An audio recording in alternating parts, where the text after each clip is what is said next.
Hi, I'm Alexis Hodge, and I'm going to be discussing my problem-based learning assignment.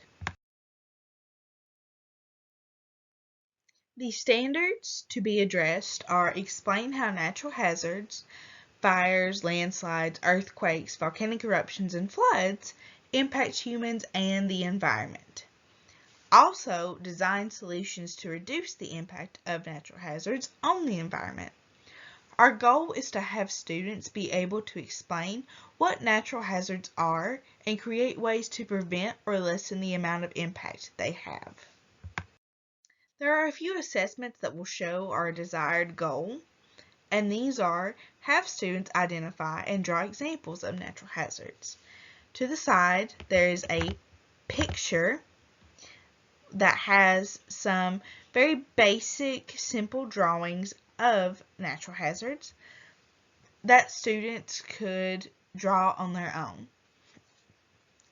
Also, students need to be able to identify evacuation zones in the community or other forms of preparedness for natural hazards, and we will also give a multiple choice test over natural hazards. Here are some examples of the assessments mentioned in the previous slide. This could be a great example of a multiple choice test given.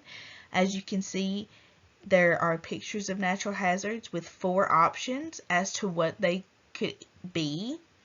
And then this is an evacuation zone map that has some landmarks on it like lakes and buildings that a 3rd grader could be able to identify within their own community. This is just a video I threw in here that really explains natural disasters very well and on a level such as a 3rd grade level. Now, there are certain assessments that teachers will make their students do, starting at the very basic, working their way up to showing their knowledge about the subject at hand. So to start with, instructional assessment number 1 is a KWL chart. It's under the learning theory, constructivism, and behaviorist. Its instructional strategy is teacher and student directed. The teaching strategy is cues, questions, and organizers, which is what a KWL chart is. The lesson application is give students a copy of a KWL chart. This will allow them to show what they already know, what they want to know, and what they will eventually have learned from this lesson about natural hazards. The assessment strategy is formative, and the resources and materials needed are pencils and the KWL chart. While we are focusing on teaching our students natural hazards, there's also a problem at hand. In Mr. Page's class, he is having a problem with his students not seeing him as an authority figure who deserves their attention and respect in the classroom. They're wanting to throw paper across the room and not wanting to listen to him while he is teaching. We could use perspective taking to help teach these students discipline of sorts and help them realize they need to show respect to their teacher. We could do this through perspective taking, where in assessment number 1, we would have students talk about their experiences with natural hazards. And when students share their experience with natural hazards, other students will be able to see and get their perspective on the subject of natural hazards. Instructional assessment number 2 is the learning theory, constructivism, and behaviorist. Instructional strategy, teacher and student directed. Teaching strategy is setting objectives and providing feedback recurring throughout the lesson. Lesson strategy is to get students thinking. Set a core goal. For this specific lesson, ask questions to students to make them think. For example, I want to know what causes avalanches. I want to know how we can prepare for natural disasters. I want to know more about what an evacuation zone is. The assessment strategy for this is formative. The materials and resources needed could be a whiteboard and marker for students to write responses on, or a computer to do a Kahoot on. The Kahoot link I have here, I cannot get to pull up, but it had pictures of a natural hazard and you had to identify, or it also gave you a description and you had to figure out what natural hazard it was talking about through that description. We will use the perspective taking from assessment number 1 with assessment number 2 to help deal with the disrespect in the classroom.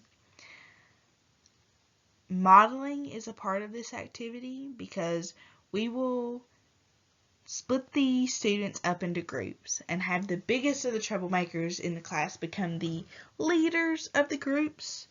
They will fall into the role of authority figure. They will be seen as the leader of their group, just how like Mr. Page is the leader of the class. This could help the problem students begin to see how they treat Mr. Page. It's not okay.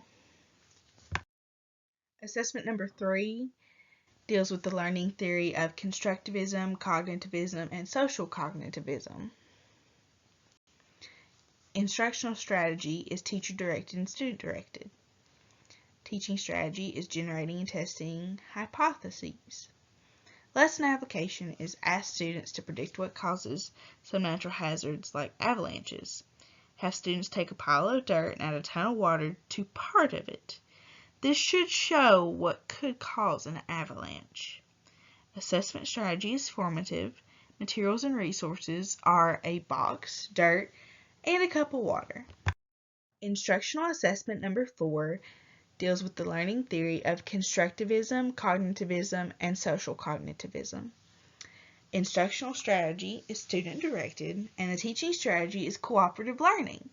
Lesson application is group students together and have them compare and contrast natural hazards.